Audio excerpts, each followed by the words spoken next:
சென்னை துரைப்பாக்கத்தில் மழைநீர் வடிகால் கால்வாயில் விழுந்த 3 வயது குழந்தை உயிருக்கு போராடிய நிலையில் தனியார் மருத்துவமனையில் அனுமதிக்கப்பட்டிருக்கிறது. கூடுதல் விவரங்களை செய்தியாளர் ஸ்ரீனிவாசன் வழங்கி கேட்கலாம். ஸ்ரீனிவாசன், தற்பொழுது அந்த குழந்தை எப்படி இருக்கிறது? குழந்தைக்கு என்ன மாதிரியான சிகிச்சைகள் அளிக்கப்பட்டு வருகின்றன? விவரங்களை பதிவு பண்ணுங்க. வணக்கம். சென்னை ஓஎம்ஆர் சாலை துரப்பாக்கம் மாருதி நகர் பகுதியை சார்ந்தவர் உதயன், மீனாட்சி தம்பதியினர். இவர்களது 3 வயது குழந்தையான யோக பிரதிஷ்கா வீட்டு முன்பு அருகே விளையாடி கொண்டிருந்தார். அதாவது நேற்று இரவு 7:30 மணி அளவில் வீட்டு வெளியே விளையாடி கொண்டிருந்தார். அப்போது சென்னை மாநகராட்சி சார்பில் நடைபெற்று வரும் மழைநீர் வடிகால் பணிக்காக தோண்டப்பட்ட பள்ளத்தில் குழந்தை தவறி விழுந்ததாக கூறப்படுகிறது.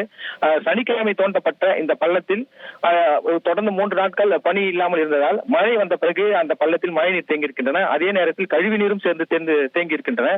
இந்த பள்ளத்தில் சுமார் 6 அடி பள்ளத்தில் தான் இந்த குழந்தை விழுந்திருக்கிறார். அப்போது வெளியே வந்த இன்னொரு சிறுமி, அதாவது ஒரு 14 வயது சிறுமி, அந்த குழந்தை தண்ணீரில் விழுந்ததை பார்த்திருக்கிறார். உடனடியாக அந்த குழந்தையை காப்பாற்ற முயற்சித்து போராடி காப்பாற்றிருக்கிறார். தற்போது அந்த நிலையில மயங்கிய நிலை அந்த குழந்தை இருந்திருக்கிறாங்க.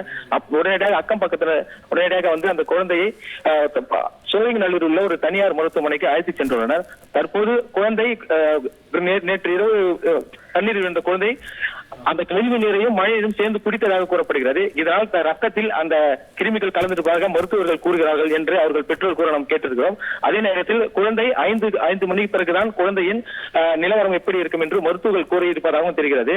இந்த பாதுகாப்பு உபகரணங்கள் எதுவும், அதாவது பேரிகார்டுகள் அமைத்து அந்த பள்ளத்தை மூடி இருந்தால் இது போன்ற சம்பவங்கள் நடந்து இருக்காது என்று அவரது பெற்றோரும் அக்கம் பக்கத்து வீட்டினரும் நமக்கு தகவல் தெரிவித்திருக்கிறனர். இது போன்று மாநகராட்சி மூலம் செய்யப்படும் பணிகள் பாதுகாப்பாக செய்யப்பட்டால் இது போல அசம்பாவிதங்களை தவிர்க்கலாம் என்று அப்பகுதி பொதுமக்கள் வேதனை தெரிவித்திருக்கின்றனர். தொடர்ந்து இந்த நிலை யாருக்கும் நேரக்கூடாது என்று அவரது தாய் உருக்கமாக நமக்கு பேட்டியளித்திருக்கிறார். விவரங்களுக்கு நன்றி ஸ்ரீனிவாசன். செய்திகளை உடனுக்குடன் தெரிந்து கொள்ள உடனே சப்ஸ்கிரைப் பண்ணுங்க.